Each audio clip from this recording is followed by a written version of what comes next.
and within 1 year, they had 100% parental participation. They became a Title I A+ reading school, and they've stayed that way over a decade. It is possible to get those children reading at a 3rd grade level. In middle grades, we need to start teaching life skills and business skills. And then in the high schools, we need to partner with technical and community colleges. I'm sure you're aware that's where a lot of the jobs are. Now, you're in the academic areas, and there are jobs there too, but there are more jobs for technical and community colleges. We need to have 2 options for a Georgia public school. When you graduate, and you should graduate, and we make it so you can graduate, you can either earn or learn. You go into a job because we've given you the skills you need, and we help place you into a job. Or you go to a higher learning experience, and we help you go there too. We don't have a 3rd option of dropping out. We have earn or learn, and we can turn it around. And our university system is so important to our state. That's where the minds that will create the jobs of tomorrow are nurtured. We do not need to be cutting our university system. But we just have leadership that does not value education at all. There are so many solutions on what we can do, but I need to get you all engaged. I'll be happy to answer some questions, but I do want to mention that Russell Edwards is having a concert tonight at 9 o'clock on 420 East Clayton Street at the Last Call. So that sounds to me like you might have to be 21 to go. No. No, you don't? Okay. Yay for Russell. I'm so proud of him. But I love Russell. I really do. And I hope you'll get behind Russell and help him as much as possible. And I appreciate you for having me here tonight. This is a great opportunity because I know college students will get out and work. And y'all need to get fired up and work. Because I know those children that are in Johnson County and in Wrightsville, and they deserve our help. Those of us who have been given great opportunities, and everybody in this room has been given a great opportunity, if we don't stand up for them, who will? When I saw that no one was going to run against Casey Cagle, who I consider one of the most corrupt, now that Glenn Richardson's gone, one of the most corrupt politicians. I mean, he absolutely took a phone call from a donor when they were discussing the transportation bill on the floor of the Senate and left the floor to go take the call, and by the end of the week, that bill got pulled in the Atlanta Journal. There is so much of that is going on. The no-bid contracts, and I'm sure you've seen all the Roy Nathan ads, Casey Cagle was there every single time. Look at the Congressional Ethics Report. It took place in his office twice on page 10. And basically, here's what, in a nutshell, what happened. So when people ask you about it, you can tell them.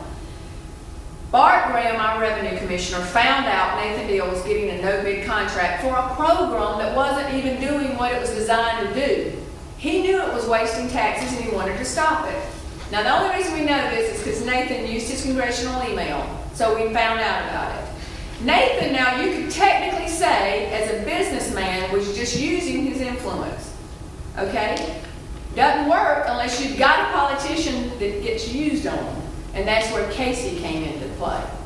Casey Cagle called Bart Graham into the office when they found out what Bart was up to and made it very clear, according to Bart, that they were not interested in him shutting that down.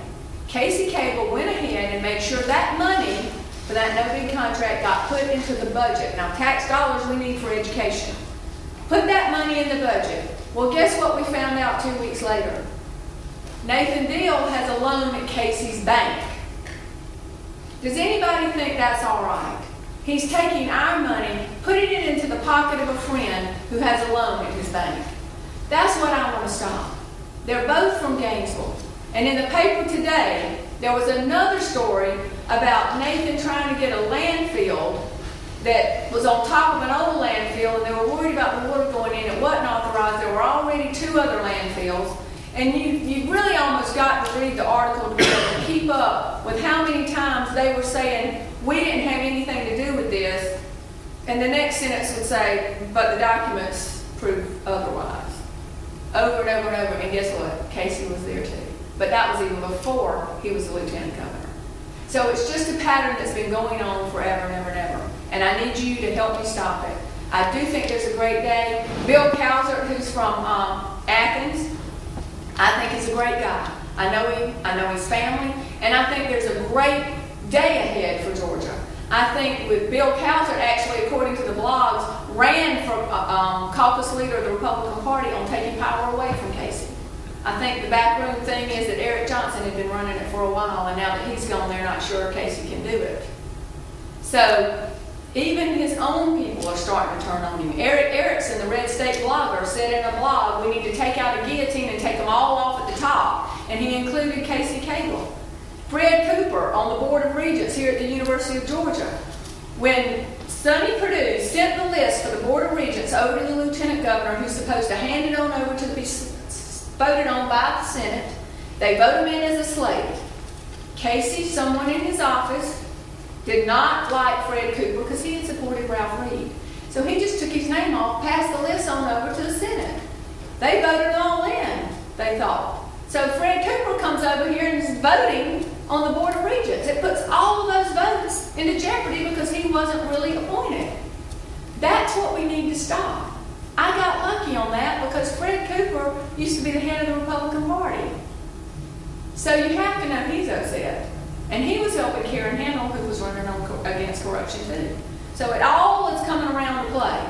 And I think now that my ads have started, people are going to start to know I'm in the race. They didn't even know I was in the race because unless you get those ads out, people really don't know what's going on. So the last poll I saw, Casey was at 50% with a 20% undecided. That means they know him, they don't like him, but they don't know who else to vote for because they don't know anything about me. Once they see my ads and we start getting in the press more and more and more, because I hope he's going to get a pants on fire on that protecting educational fund. That is just ludicrous. They interviewed a guy at the Kennesaw State political scientist, and he said people that keep up with educational funding are going to choke on their coffee when they see that ad. I mean, it's so blatant lies. But I really think I have a good chance. I know it's not a great year for Democrats, but if we get out there and tell the truth, we can bring in those independents and a lot of Republicans to vote for us. I got a great endorsement from Ray Boyd. Remember him?